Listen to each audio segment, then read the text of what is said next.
Foot Fiction, le trophée Yashin 2018. En numéro 5, je mets le gardien brésilien Alisson. On se souvient de sa campagne de Ligue des Champions avec la Roma où il avait éliminé le Barça. Je l'avais trouvé très bon sur sa ligne. Malheureusement, il y a cette élimination avec le Brésil en quart de finale. Je ne peux pas le mettre plus haut, mais Liverpool ne s'était pas trompé. Il avait été le chercher à la Roma à l'époque pour la saison suivante. En quatrième place, je mets Subasic. En effet, c'était l'année d'après pour les Monégasques qui réussissent encore à être deuxième face au PSG et Subasic avait été notamment très bon lors de cette saison.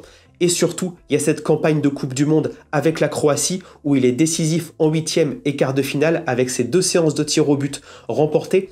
Malheureusement, en demi-finale et finale, il joue un petit peu blessé et il est moins performant. Mais néanmoins, une bonne quatrième place pour le Croate. En troisième position, je mets Champions League Navas. La troisième Champions League remportée par Keylor Navas d'affilée. Et notamment lors de cette campagne, il aide beaucoup son club du Real Madrid à passer les tours. Je me souviens notamment de ce match face à Buffon lors du match retour au Bernabéu où Navas vraiment sort beaucoup d'arrêts pour sauver le Real Madrid. En deuxième position, ça a été un petit peu difficile, mais je vais mettre Thibaut Courtois.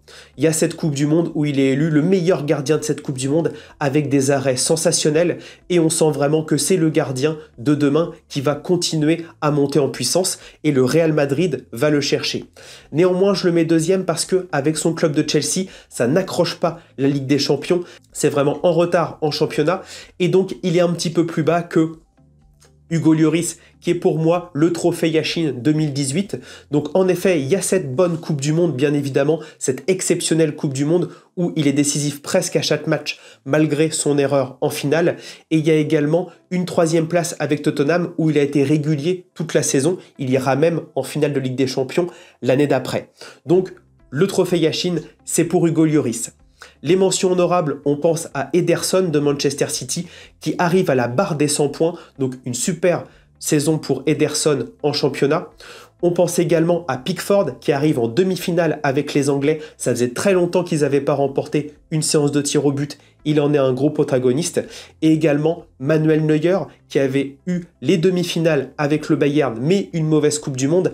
Et enfin Buffon, une très belle performance en Ligue des Champions. Mais il y a ce carton rouge à la fin et surtout l'élimination de l'Italie qui provoque un petit peu son retrait du plus haut niveau.